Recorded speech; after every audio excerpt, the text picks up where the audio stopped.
long track, violent tornadoes, softball-sized hail, and larger. All go tomorrow, Saturday, May 25th. And monitoring a possible tornado outbreak, I'm meteorologist Jordan Baumgartner. This is Vortex Weather. Let's get into the forecast.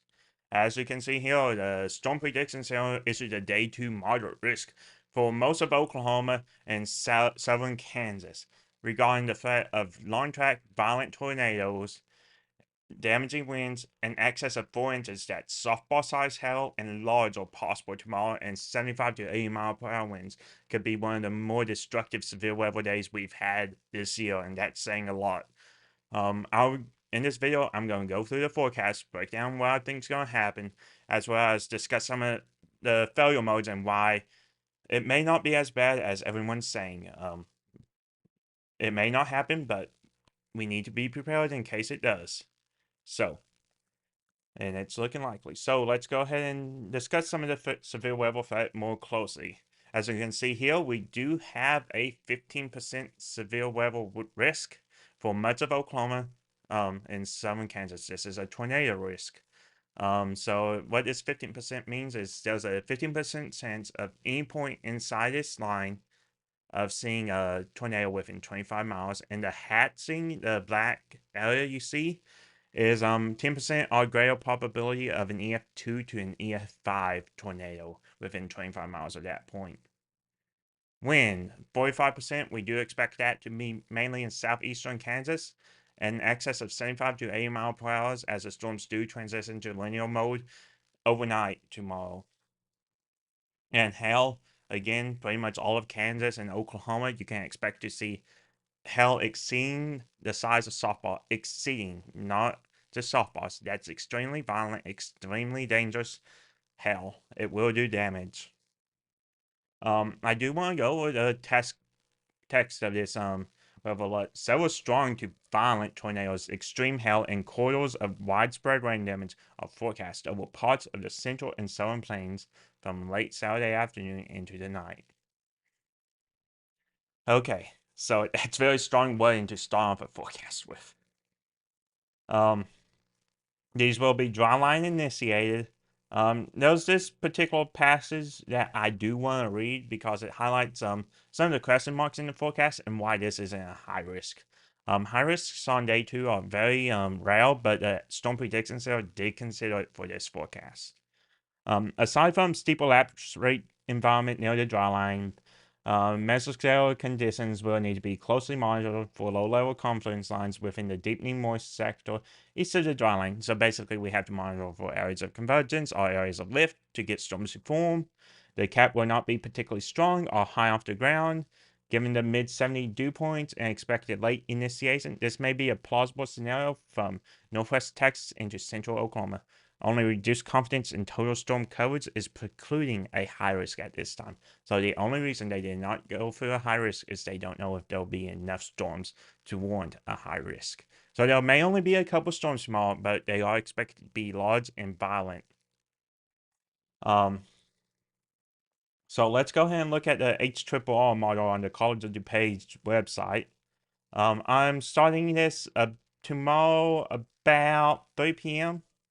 As you can see, nothing too crazy, but continue on. You see it; those cells start to form around what 6 p.m., 7 p.m. tomorrow, and then move on and grow upscale into a mesoscale convective system, or basically a line out front with precip behind it as they move through Kansas and eastern Oklahoma.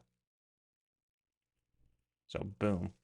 I am going so the Norman timing because it does a pretty good job, and anywhere along the west side is pretty good initiation timing, and to the east as well. It's pretty uniform structurally. Earliest start time 3 p.m. So as soon as 3 p.m. tomorrow, you could start to get cells to go up and form and become severe. Most likely time we're looking at 5 p.m. to 10 p.m. though, and as we look on the eastern side of it, ending by about 1 a.m. So if you see at 6 p.m. tomorrow, nothing's happening, don't let your guard down. It could become later in the evening, later in the night. So have to monitor, have to have ways to get weather information. I do plan on being live tomorrow to cover all of this. Depending on when storms go up, try to get on about the time of initiation and start coverage then. Yeah, so back to the model. So this is the HUR HRRR again. The trend with this has been to push the initiation of the storms northward. So by tomorrow morning, we could see a further north risk than what we were expecting, with May the 7th having less risk but more conditional risk. And conditional means if storms do form, they'll still have the capability of becoming severe. Really, the percentages are if storms happen, not the capability of the storms. There's plenty of fuel in the atmosphere. As we switch to the NAM model, we'll show you. See, the NAM has storms forming earlier out in the Texas and Oklahoma panhandles and pushing eastward. Again, highest coverage is in the north. That's where the highest risk is. But storms could form in the south as well. I'm going to take what's hopefully a representative sounding here. Give it a second to pull up. And what we want to look for is what's the conditions of the atmosphere looking like. Do we have plenty of seal, wind change with height? Do we have plenty of cape energy for the storms to work with? Is moisture there? Is there any problems with temperature profile that will cap the storms?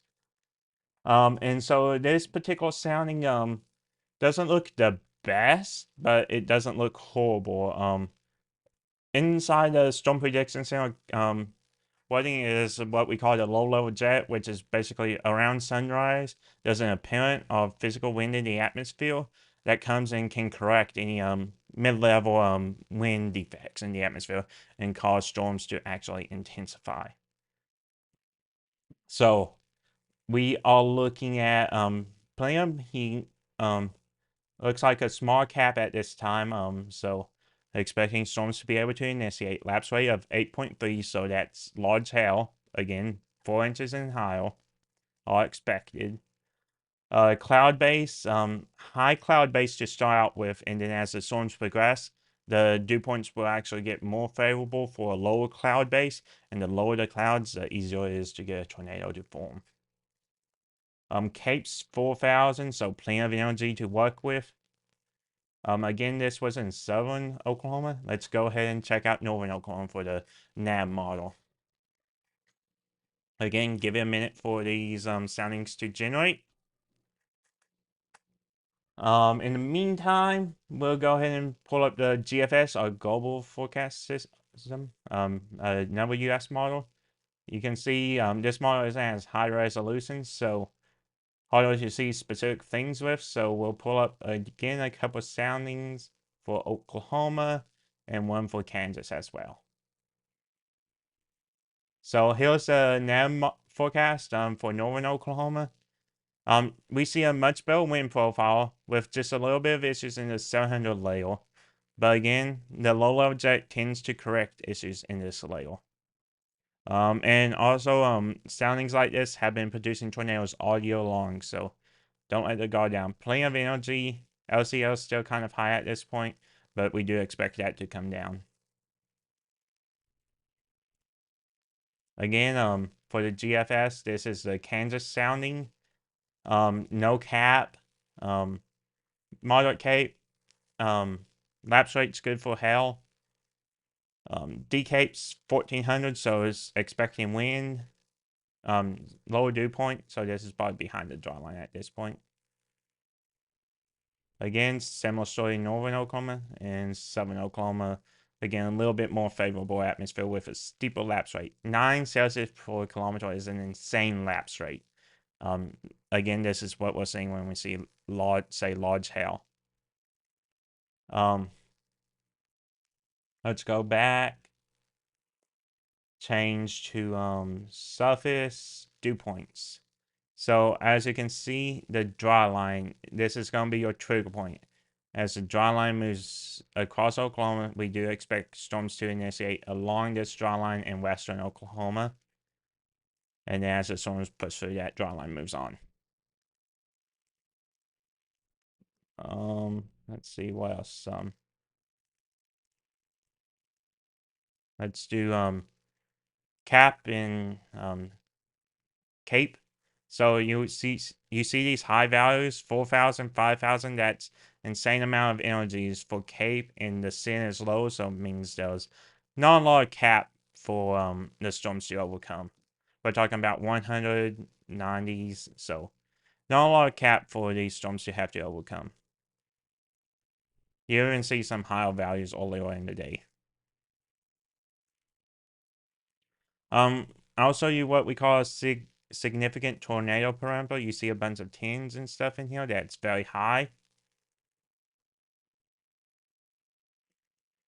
Updraft helicity is like storm strength, so you see the storms that do form will have a strong updraft, which is great for maintaining storms. 0 to 3 SRH, which is basically how much the wind's turning with height. These values are insane. The helicity values, storm relative helicity, we're seeing 900 to 1,000 meters squared per second squared of helicity, which is just insane. You only need like 200 to 300 to get tornadoes. And this is part of the area we really don't know what to expect with this forecast. There may be too much CO in the atmosphere, and storms just kind of get sheared off and can't sustain themselves. This is one of the failure modes that we are talking about. Failure mode 1 is we just don't get storms to form. As you see, the models are having trouble initiating the storms due to cap, not enough moisture, things like that. So we'll watch the moisture throughout the day, see if we're getting enough moisture from the Gulf to get storms going.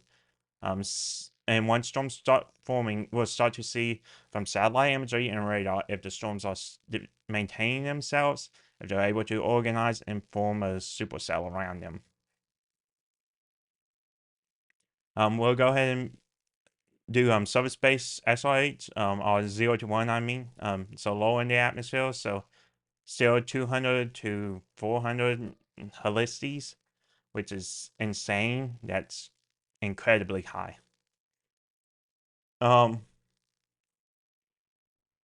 Let's see. And then the envelope failure mode, I forgot to mention, is cloud base height. If the cloud base doesn't modify and become lower to the ground, tornadoes are going to struggle to form. You'll still have that gigantic hail in excess of 4 inches and a damaging wind event. Wouldn't get tornadoes in that case, but again, if I pull up, what would my LCLs be on this? May not get LCL on this page. Okay. I use a different model page when I'm actually making the forecast. Plenty of everything though. Yeah, so that's going to about do it. Again, there's a moderate risk for severe weather for much of Oklahoma and southern Kansas. Long track, violent tornadoes, large, gigantic, gorilla-sized hail, over 4 inches. That's in excess of softball-sized hail, and damaging winds 75 to 80, particularly in Kansas for that one. But all of Oklahoma, all of southern Kansas, you can expect large hail and long track violent tornadoes. There may only be a couple, but the storms that do form are expected to have a prime environment for them to form. And there could be more storms that form that we haven't been modeling yet. So we'll continue to monitor that all and see how those storms look tomorrow morning. And conditions tomorrow morning, we'll be monitoring soundings throughout the day. We'll get better ideas of the atmosphere as we get soundings, which are measurements of the atmosphere. So until then, stay weather well, stay plugged into social media. I'll try to go live, may have a video tomorrow morning detailing the threat. Do not underrate tomorrow. Have a plan for these storms. Long violent track tornadoes, nothing can be messed with. Large damage in hail, do not underestimate the hail risk. There will be property damage with the size of hail we're talking about, and of course the damaging wind speeds. The 75 to 80 mile per hour wind speeds can be just as dangerous as small tornadoes, so don't underestimate that risk as well in Kansas. It will be the area of wind risk.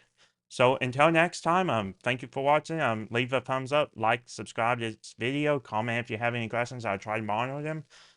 But yeah, thank you for watching. I appreciate it. Stay weather well.